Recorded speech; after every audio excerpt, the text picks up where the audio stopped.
This is Constitutional Law on Sunday, April 5th, 2020. Welcome to the Sunday morning version of My Beautiful Face. I know it's scary. This will be a very short video. What we're going to do in class today is finish McCulloch v. Maryland and discuss some implications of that case. Did I say implications of that case? Which are in the notes from Thursday, and also what I'm sending out today. Here's all I want to do is just kind of set the general framework for the commerce cases, and this will actually be for both today's class and Tuesday's class, so there'll be no extra video for Tuesday. We'll discuss McCulloch v. Maryland today because in some ways the framework of that case sets the framework for the commerce cases. But perhaps the commerce issue deserves a little bit specific comment and introduction. If you're looking at the notes, this is under Roman numeral 3 for today. And what was the particular issue with commerce under the Articles of Confederation? The problem was two things. One, the states were using their own regulatory powers to favor their state commerce over other states, like putting tariffs on from state to state, prohibiting certain goods from going state to state. And then, of course, the other problem was Congress had no specific power to regulate commerce, and, of course, no enforcement powers of its own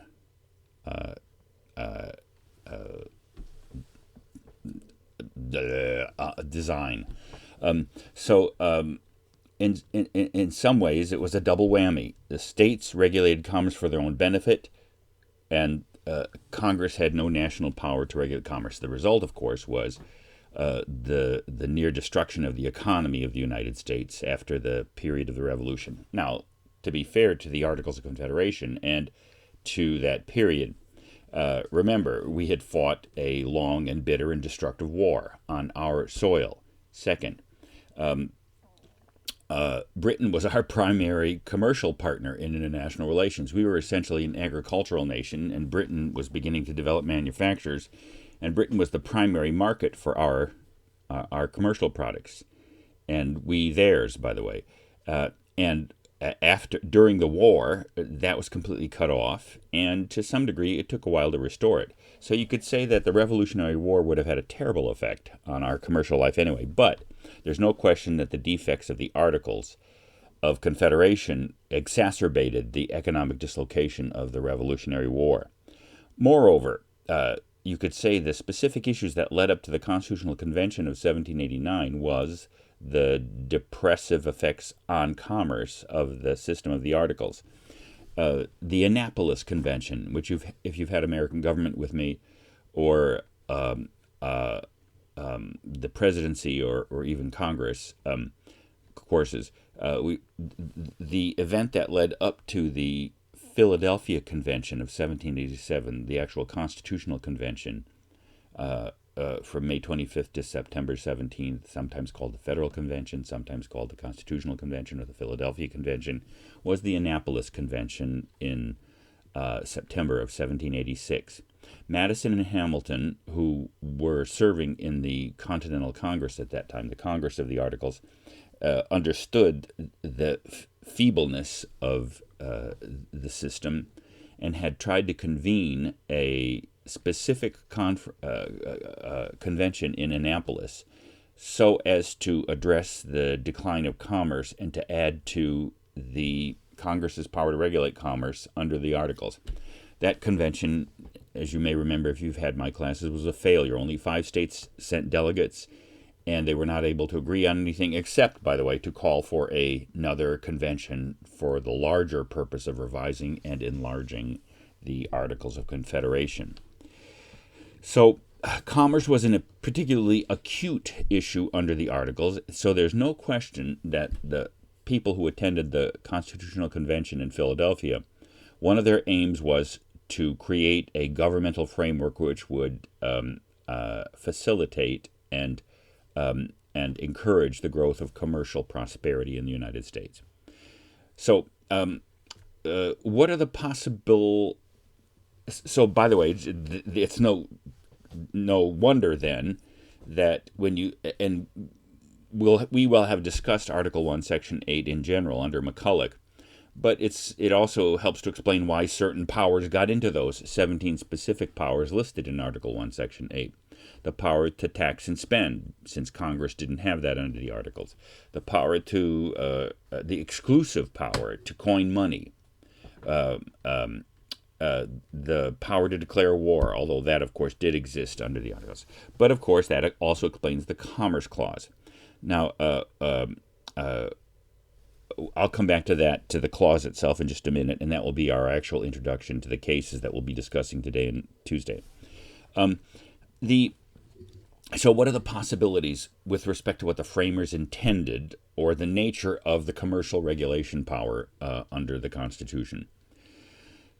One of the most interesting scholars of the founding, very controversial, wrote a massive 3-volume work on the commerce power under the Constitution, was William Krosky, and his great work, Politics in the Constitution, which is behind me on that bookshelf, not far from my door underneath the map of Israel right there,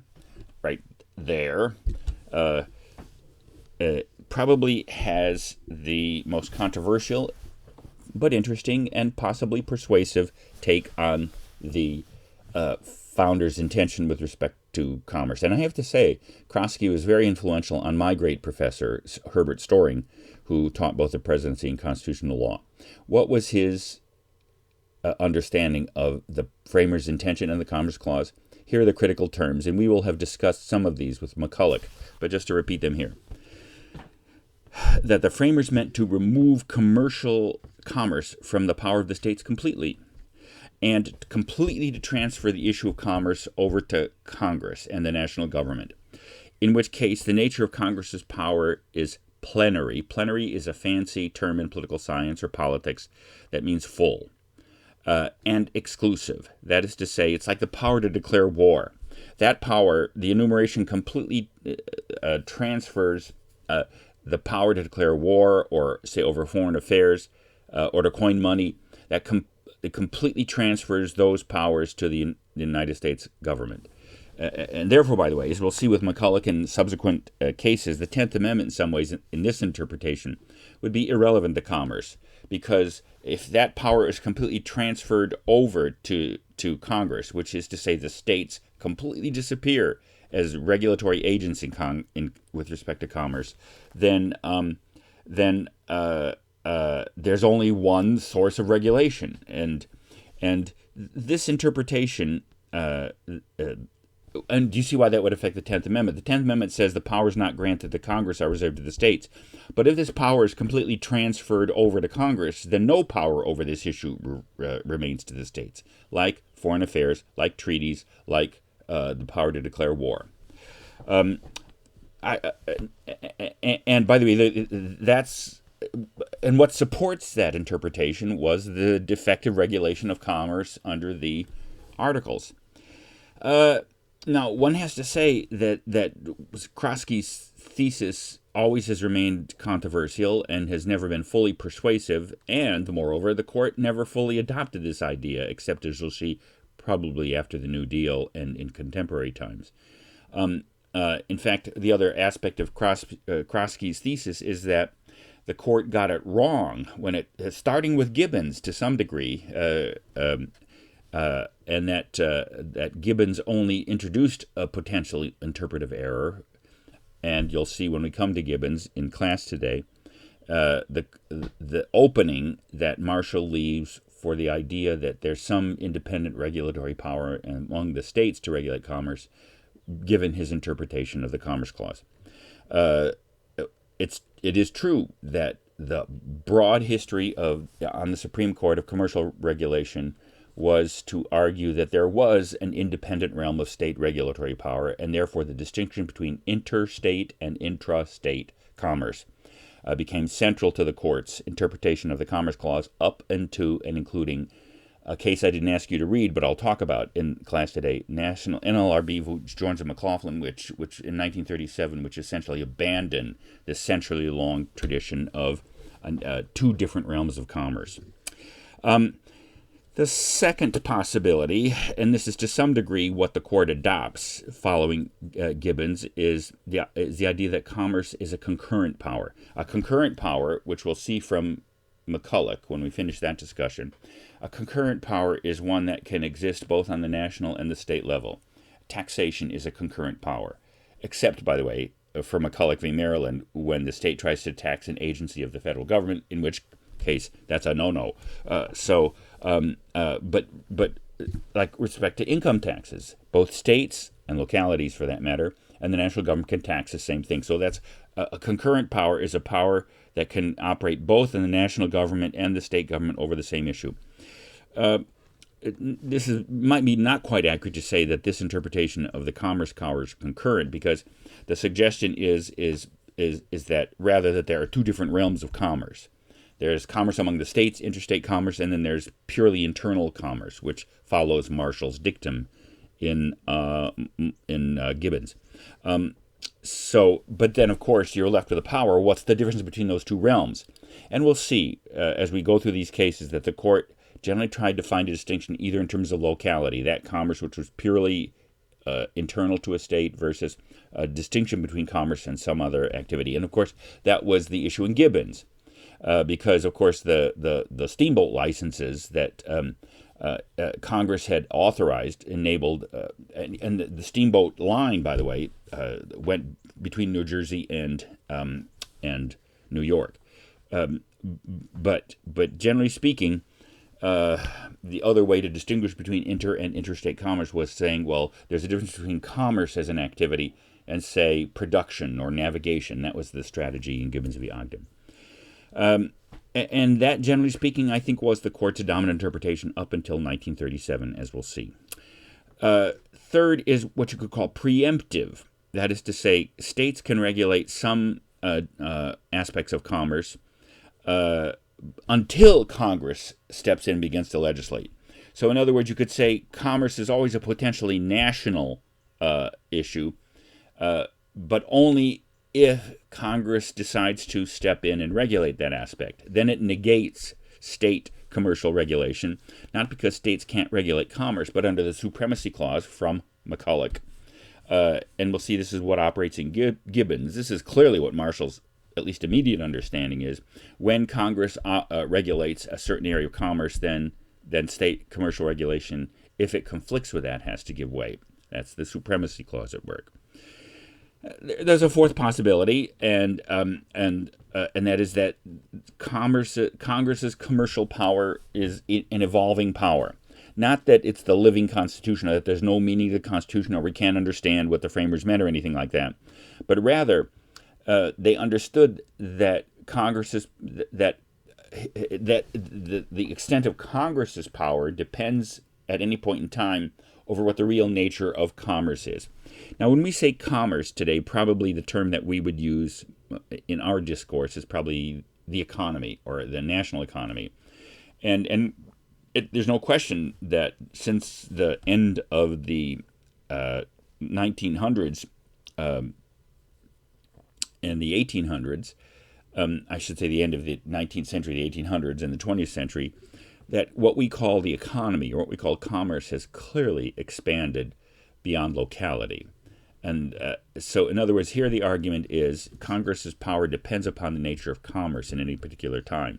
That's a possibility, and the idea, for instance, that, and we'll see this, by the way, play out in Tuesday's cases, especially Heart of Atlanta. So, or even in Wickard, as you'll see. So,